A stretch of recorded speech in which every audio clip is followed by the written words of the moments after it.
Pernikahan yang tak diinginkan. Bab 328. Perlahan, dia bersandar ke dinding, memejamkan mata sesaat. Bibirnya bergetar, seperti sedang menahan kalimat yang sulit keluar. "Mbak Safa," bisiknya lirih dalam hati. "Lihat kan, apa yang terjadi pada adik Mbak. Aku titip dia ke dunia yang sama sekali asing baginya. Aku janji cuma sementara. Tapi malah begini jadinya." Matanya kembali terbuka, tatapannya basah. "Mbak, tolong. Kalau memang bisa, bisikkan aku sekali saja, beri aku satu tanda apa yang sebenarnya." 25. Terjadi sama Siva. Siapa yang menyakitinya? Siapa yang membuatnya tergeletak seperti ini? Dadanya terasa sesak. Jantungnya berdetak pelan namun menyakitkan. Dia menarik napas panjang, mencoba menahan air mata yang menggenang. Namun setetes jatuh juga, menyelinap pelan di pipinya yang mulai dingin oleh udara pagi. Langit Kairo mulai berpendar pucat. Jam telah bergeser ke angka pukul 5.12 pagi. Rumah sakit Qasr Al-Aini masih sunyi, hanya suara alat medis dari ruang ICU yang terdengar sesekali lewat pintu kaca. Davian masih berdiri di sana, kaku, menatap Siva dari balik jendela. Pandangannya kosong, tetapi pikirannya berkecamuk tanpa arah. Hingga suara langkah kaki pelan dari ujung lorong terdengar. Seorang pria tinggi, berkulit zaitun dan berjanggut tipis, mengenakan jas putih panjang dengan emblem Sloyal Jegak Kementerian Kesehatan Mesir tersulam di dada, menghampiri dengan map coklat di tangannya. Sesampainya di depan ICU, pria itu berhenti. Matanya menatap Davian yang masih berdiri, membeku seperti patung batu di depan pintu kaca. "Kerabat pasien?" tanyanya pelan, dengan aksen Arab yang kental namun bahasa Inggrisnya cukup fasih. Davian menoleh dengan cepat, matanya merah dan lelah. "Yes, I'm Davian. I'm her brother. Not by blood, but I'm the only one she has here." Dokter itu mengangguk hormat, lalu menatapnya beberapa detik seolah memastikan bahwa pria muda di depannya siap menerima kabar yang tak ringan. Udara terasa kian dingin, meski sinar matahari perlahan menyelinap ke balik pepohonan akasia di luar rumah sakit. Dia pun menyerahkan sebuah map berisi hasil pemeriksaan dan berkata dengan suara berat, "We've completed the preliminary test and I need you to sit for this." Davian, dengan tubuh kaku, mengikuti saran itu. Dia duduk di bangku lorong yang dingin, jemarinya menggenggam map medis dengan gemetar. Dokter itu duduk di sebelahnya, membuka lembar hasil visum. Suaranya pelan, namun tajam menusuk. "Kami menemukan multiple bruises di beberapa bagian tubuh korban. Ada juga indikasi trauma pada area kewanitaannya. Lebih dari itu, kami menemukan jejak sperma lebih dari satu sumber." Davian seperti terkena setrum. Matanya membulat sempurna. Napasnya tertahan. Jantungnya seperti berhenti berdetak. Seluruh dunia seolah membisu, hanya kalimat itu yang menggema dalam otaknya. Jejak sperma, lebih dari satu sumber. "Tidak mungkin," bisik Davian nyaris tak terdengar. Matanya mulai memerah. Tubuhnya sedikit bergetar. Dokter itu menunduk sopan, memahami beratnya kabar yang disampaikan. "Kami tidak menyimpulkan tanpa bukti. Ini baru hasil awal. Kami akan koordinasi dengan pihak berwenang Mesir untuk proses forensik lanjutan dan pelacakan DNA." Davian menggeleng keras, wajahnya seperti kehilangan warna. Dia mencengkeram sisi bangku seakan ingin menghancurkannya. "Tidak mungkin, Siva. Dia cuma gadis remaja. Dia bahkan belum kenal siapapun di sini. Aku titipkan dia, aku yang kirim dia ke sini." Suaranya tercekat. Kepalanya tertunduk. Butiran air mata jatuh satu persatu, membasahi celana jeansnya. Tangannya mengepal hingga buku-bukunya memutih. Hatinya seperti diremas paksa. Marah, Kecewa, bersalah, semuanya bergulung dalam dada seperti badai yang tak tahu arah. 26. Dokter itu berdiri, lalu menepuk pelan bahunya. "We do our best. But she needs family support more than ever now." Davian tak menjawab. Dia hanya menatap lurus ke lantai rumah sakit yang dingin, matanya kosong, tetapi hatinya penuh api. 27. Davian masih terpaku dengan map laboratorium yang terbuka di pangkuannya.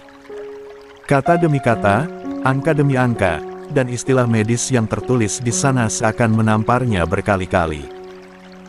Dia tidak menyadari ketika layar ponselnya menyala pelan di sisi bangku. Getaran lirih itu seolah menusuk kesadarannya yang sedang menggantung. Dengan jari gemetar, Davian meraih ponsel dan menatap layar.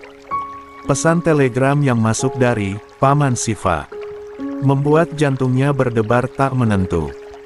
Dia tetap mencoba membuka pesan tersebut. "Assalamualaikum, Davian. Maaf mengganggu. Kamu tahu kabar Siva, nak? Saya sudah beberapa kali kami coba hubungi dia tapi nomor ponselnya tidak aktif." Pesan itu terasa seperti tamparan keras di wajahnya. Napas Davian tercekat. Dada yang tadi berat, kini seakan benar-benar terasa sesak. Tubuhnya menegang. Tatapannya kosong, jatuh ke lantai dingin rumah sakit yang mulai diterangi cahaya fajar. Paman Siva, orang yang mempercayakan keponakannya untuk menggapai mimpi di negeri orang. Orang yang bahkan pernah berkata dengan bangga di telepon, "Kamu itu kakaknya Siva di sana. Kalau ada apa-apa, pasti kamu yang jaga." Namun kenyataannya, Davian menunduk, menatap jari-jarinya yang mulai memucat. Setelah menarik napas panjang, dia mulai mengetik, setiap kata seperti paku yang menghujam jiwanya. "Alhamdulillah Siva baik-baik saja, Om." Dia sedang fokus dengan mata kuliahnya. Tangannya gemetar saat menekan tombol kirim. Layar hening selama beberapa detik. Lalu, sebuah balasan. "Masuk." "Oh, ya sudah. Tidak apa-apa. Nanti sore saja saya hubungi Siva lagi." Davian menatap pesan itu lama sekali. Tangan yang memegang ponsel mulai berkeringat, seakan benda itu berubah menjadi bara panas. Dia memejamkan mata. Pundaknya turun perlahan, nyaris roboh. "Sore nanti." Bisikan itu meluncur dari bibirnya yang mulai bergetar. Dia tahu, sore nanti tak ada keajaiban yang bisa menghidupkan ponsel Siva. Tak ada tawa gadis itu yang akan menjawab panggilan pamannya. Kecuali jika, keajaiban itu datang dari ruang ICU. Davian menggenggam ponselnya erat. Sampai buku-buku jarinya memutih. Bibirnya nyaris tak bisa membentuk doa. Hanya gumaman tak beraturan yang keluar dari kerongkongan. "Ya Allah, aku harus apa sekarang?" Dia menatap kembali ke dalam ICU. Di balik kaca, tubuh lemah Siva masih terbaring tanpa suara. Hanya denting mesin monitor detak jantung yang seolah jadi pengingat bahwa waktu belum habis, tetapi terus bergulir, tanpa ampun. Setelah lama terdiam, dia memutuskan mendatangi tempat kejadian, di mana Siva ditemukan, berharap ada satu bukti. Meski tubuhnya sangat lelah, dia bahkan belum tidur setelah penerbangan tadi malam, bahkan untuk 28. Sarapan pun belum sama sekali, pikirannya kacau, jangankan minum, makan pun seolah tak lagi dia pikirkan. Namun, begitu tiba di depan rumah sakit, langkah Davian terhenti. Di depan gerbang utama rumah sakit Qasr Al-Aini, suasana sudah ramai, bukan oleh hiruk-pikuk keluarga pasien atau kendaraan ambulans, melainkan kerumunan wartawan. Davian terdiam di tempat, menyaksikan mikrofon, kamera, dan suara gaduh saling bertubrukan seperti ombak yang saling kejar. Bahasa Arab bercampur Inggris terdengar keras menggema dari mulut para jurnalis. "What happened to the Indonesian student? Is it true she was found in an abandoned building? Is it a criminal case involving sexual assault? Wajah Davian langsung memucat. Dia melihat beberapa wartawan sudah mendekati salah satu perawat dan dokter muda yang baru keluar dari ruang gawat darurat. Seorang wartawan perempuan mengenakan hijab abu-abu dari saluran berita Al Misriya bahkan sudah memegang mikrofon ke arah kamera, siap siar langsung. Di sisi lain, dua wartawan pria dari media daring Mesir tampak sibuk mengatur lensa kamera, berusaha menangkap gambar dari jendela kaca rumah sakit. Sebuah mobil siaran parkir tak jauh dari sana. Jantung Davian seperti ditarik paksa. Tidak. Ini tidak boleh terjadi. Jika sampai masuk ke media, nama Syifa akan muncul. Beasiswanya, namanya, bisa runtuh hanya dalam satu malam. Belum lagi keluarganya di kampung. Paman Syifa, semua akan tahu. Davian cepat berbalik arah, langkahnya panjang dan tergesa kembali menuju ruang dokter yang menangani Syifa. Begitu tiba, dia langsung mengetuk pintu dan masuk tanpa menunggu jawaban. Di balik meja, Dr. Youssef El Nagar, pria Mesir parubaya dengan wajah tenang dan sorot mata tajam, mengangkat wajah dari berkas visum. Davian?" tanyanya dalam logat Arab yang kental. Davian langsung bicara menggunakan bahasa Inggris dengan nada tertahan tetapi tegas. "Dokter, saya butuh bantuan Anda. Tolong, jangan menyebarkan informasi apapun tentang pasien. Jangan biarkan media mengetahui identitasnya." Dokter itu menautkan alis. "Anda paham bahwa ini adalah kasus kriminal. Media sudah ada di sini. Ini akan menjadi berita publik." Davian maju selangkah. Suaranya menajam, gemetar bukan karena takut, tetapi karena panik. Jika namanya keluar, seluruh masa depannya akan hancur. Dia adalah seorang mahasiswa penerima beasiswa dari Indonesia. Keluarganya tidak tahu apa-apa tentang hal ini. Mereka masih berpikir bahwa dia aman, sedang belajar, dan meraih mimpinya. Dr. Youssef tampak berpikir sejenak. Namun, Davian tidak memberi waktu. "Aku tahu, dokter. Ada protokol, tapi mohon, rahasiakan identitasnya. Untuk saat ini, katakan saja dia pasien anonim. Tidak perlu tunjukkan wajah atau berikan keterangan detail. Jika kau mau, aku bersedia menandatangani pernyataan atau surat resmi, bahkan aku akan laporkan langsung ke kedutaan Indonesia di sini agar proses ini bersih dan resmi, tapi mohon, beri kami waktu." 29. Dokter itu akhirnya menutup map di depannya perlahan. Wajahnya mulai lunak. "We are doctors. We protect life. And so Metimes, we protect silence too. I will speak to the media now." Davian menunduk, menghela napas berat penuh syukur, meski dadanya masih berkecamuk. Di luar, suara wartawan masih berteriak menuntut jawaban. Namun, beberapa menit kemudian, mereka melihat Dr. Youssef keluar dengan dua petugas keamanan rumah sakit di sampingnya. Dia berdiri tenang, lalu bicara dalam bahasa Arab cepat. "Pasien adalah korban yang belum diketahui identitasnya secara resmi. Proses investigasi masih berlangsung. Tidak akan ada gambar. Tidak akan ada keterangan tambahan. Kami meminta media menghormati etika dan privasi pasien." Beberapa wartawan berseru tidak puas. Namun, para petugas mendorong mereka menjauh perlahan, membuat batas.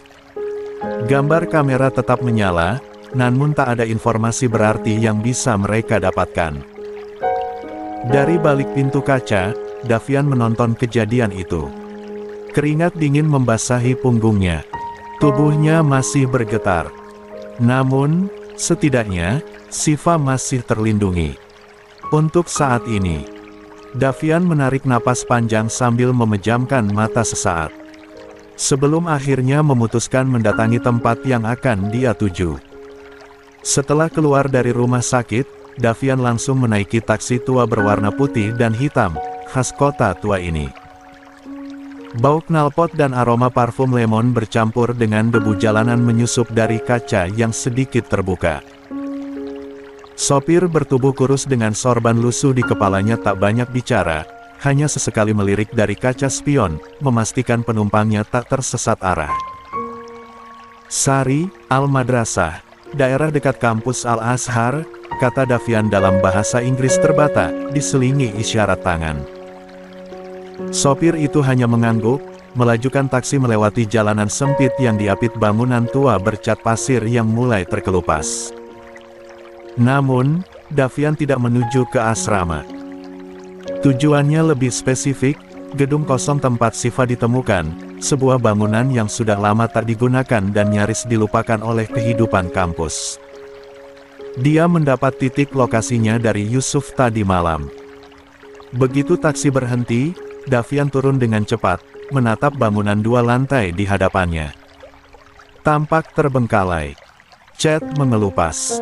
Beberapa jendela retak. Pintu kayunya menganga setengah, berderit pelan tertiup angin. Udara di sekitar gedung terasa berat, sepi, dan mencekam. Burung-burung gagak beterbangan rendah, membuat bulu kuduknya berdiri. Sesekali angin kencang menyusup dari celah, membawa aroma lembab dan debu yang menyesakkan. Davian mengibaskan tangannya ke hidung, mencoba menepis udara kotor yang menyesak paru-parunya. Namun, dia tetap masuk. Langkahnya pelan, namun mantap. Bunyi sepatu menjejak lantai berdebu menggaung lirih di antara dinding-dinding kusam. Tangga ke lantai 2 menanti dengan anak tangga retak dan pegangan berkarat. Setiap langkah seperti membawa beban bertonton. Pandangannya menyapu setiap sudut, dan pikirannya, meski dia ingin menyangkal, mulai membayangkan apa yang mungkin telah terjadi di tempat ini. Jejak kaki samar tampak di lantai berdebu, membuat hatinya makin mencengkeram. Sampai akhirnya, dia tiba di lantai 2. Lorongnya gelap, hanya cahaya temaram dari sinar matahari yang menyelinap melalui jendela tinggi yang dipenuhi sarang laba-laba. Debu beterbangan saat angin menelusup dari celah kaca. 30. Davian menyalakan senter dari ponselnya. Cahaya putih kebiruan menyapu ruangan dinding penuh coretan, sudut-sudut gelap, sisa-sisa botol minuman yang sudah kering, tumpukan kardus rusak, bahkan sehelai kerudung usang yang membuat jantungnya nyaris terhenti. Dia mendekat, mengangkat kerudung itu perlahan. Bukan menilik Shiva, tetapi ada seseorang di sini sebelum dia. Tangannya gemetar. Dia terus menyusuri lorong sampai ke sebuah ruangan yang lebih besar. Di sana, lantai bekas karpet yang sudah lapuk menunjukkan tanda-tanda perlawanan, goresan kuku di dinding, tumpahan cairan yang tak jelas, dan lebih dari segalanya, suasana berat yang tak bisa dijelaskan kata-kata. Ruangan itu menyimpan luka, menyimpan cerita, menyimpan jejak teriakan tanpa suara. Davian meremas ponselnya. Napasnya mulai memburu. Bukan hanya karena takut, tapi amarah yang perlahan naik dari dalam dadanya. Amarah dan rasa bersalah yang semakin tak tertahankan. Senter di tangannya tergetar saat ia melihat bekas bercak merah samar di sudut ruangan, tak jelas apakah itu darah, atau sesuatu yang lain. Davian menoleh cepat ke sekeliling. Seketika dunia seperti senyap. Dia menggigit bibirnya keras, lalu menunduk dalam. Kenapa harus Shiva, ya Allah? Udara di dalam gedung semakin panas dan sesak. Davian segera melanjutkan pencariannya di gedung ini. Debu beterbangan tiap kali Davian melangkah, dan kini langkahnya terhenti di depan sesuatu yang nyaris luput dari perhatian, sebuah gulungan kertas kecil, nyaris tertimbun tumpukan kardus lapuk. Dengan alis bertaut, Davian meraihnya.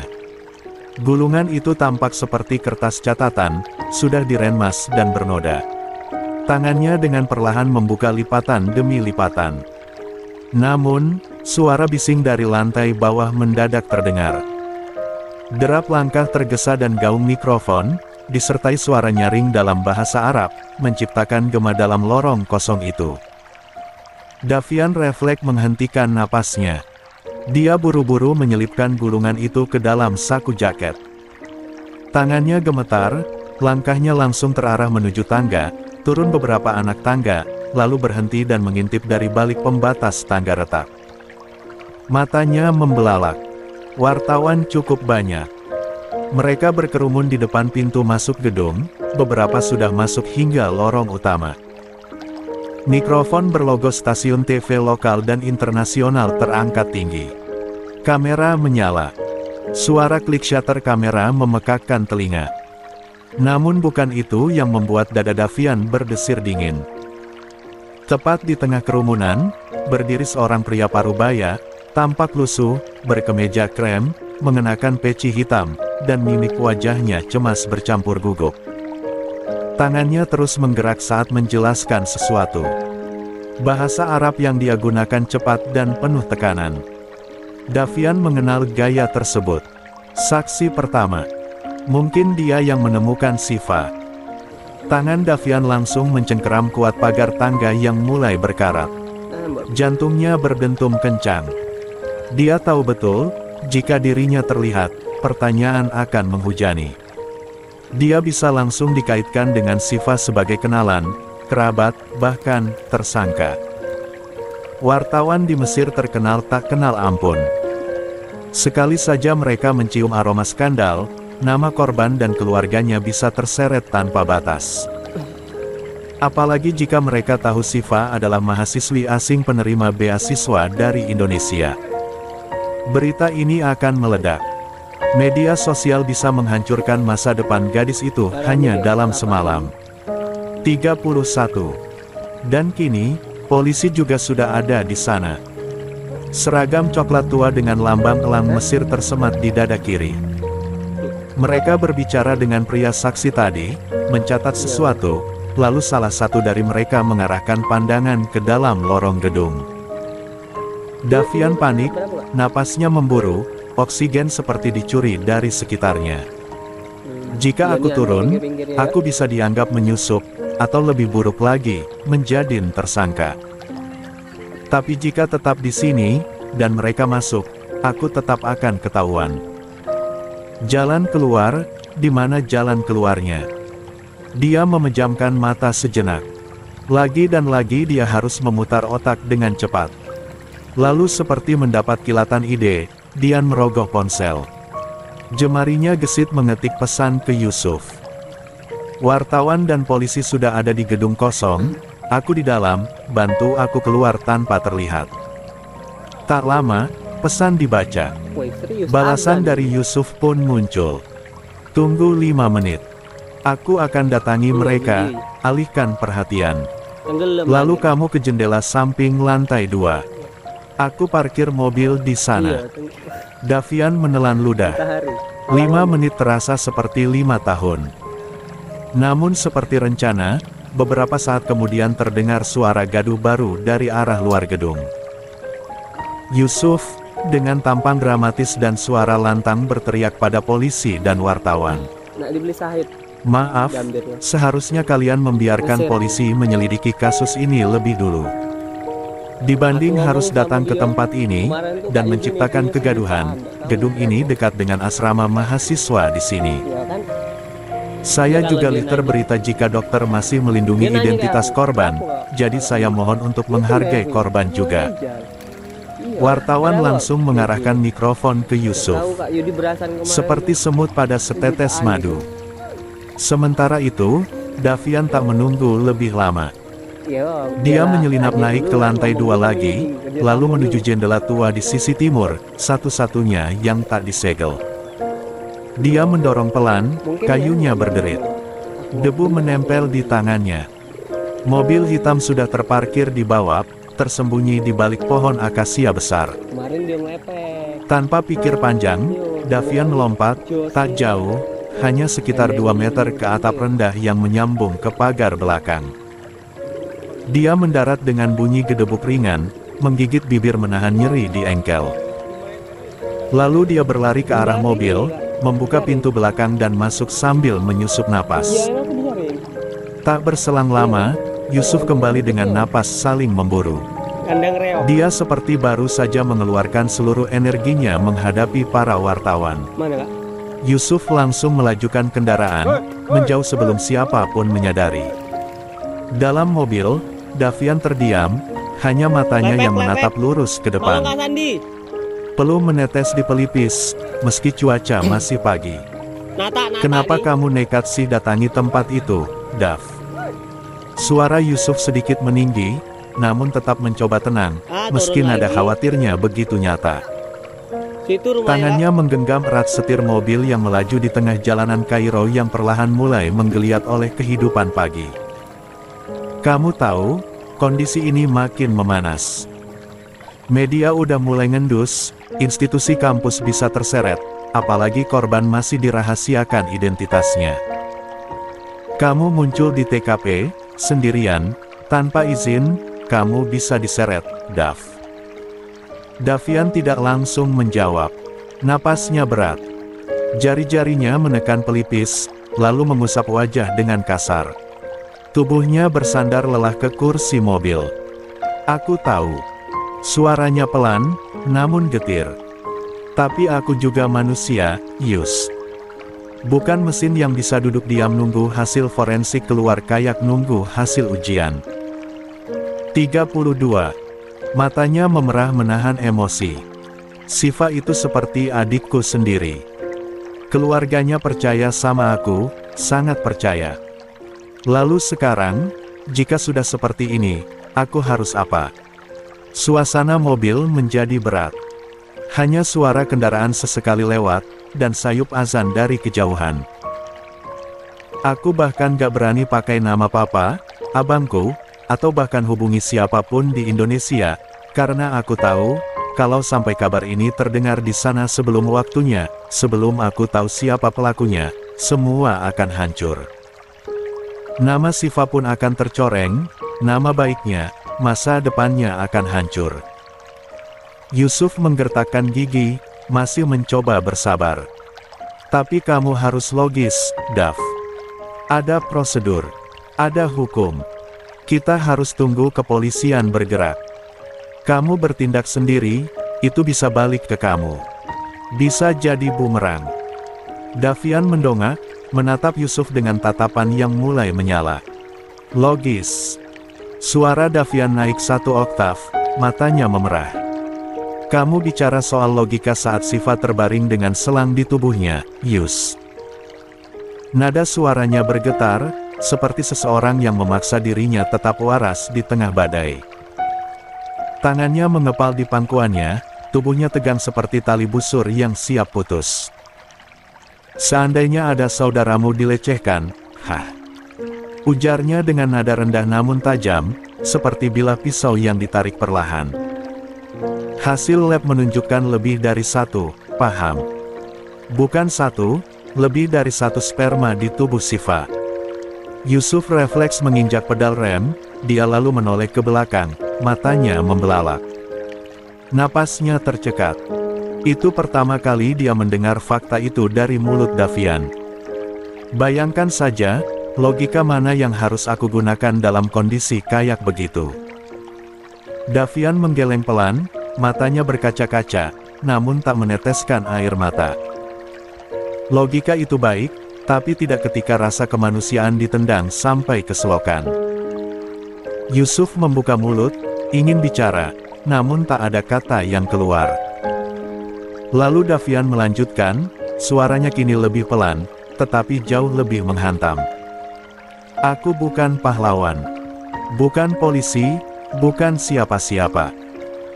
Tapi kalau dunia ini terlalu nyaman dengan diam, maka kejahatan akan tumbuh subur, berakar, dan tak akan pernah dituntaskan. Dia menghela napas berat, pandangannya tak lagi marah, tetapi penuh luka yang belum sempat dijahit. Kalau kita terlalu logis dan menunggu semuanya beres oleh sistem, bisa-bisa pelakunya kabur. Bukti hilang. Atau lebih buruk, kasus ini dibungkam. Yusuf menunduk. Kata-kata Davian menyentaknya lebih keras dari pukulan. Dia menggenggam setir lebih kuat, menahan rasa bersalah dan ketidaktahuannya. Maaf, Dav, bisiknya akhirnya. Aku benar-benar gak tahu sejauh itu. Davian menghela napas panjang. Gak apa-apa, sekarang kamu tahu, dan sekarang, kamu tentukan, mau diam dan tunggu, atau bantu aku temukan siapa bajingan itu. Kalau begitu, apa rencanamu? Tanya Yusuf sambil tetap menatap jalanan yang kini mulai ramai oleh kendaraan dan langkah kaki para pejalan pagi. Apa kamu akan tetap menunggu hasil lab mengenai pemilik sperma keluar, atau tetap mencari tanpa arah?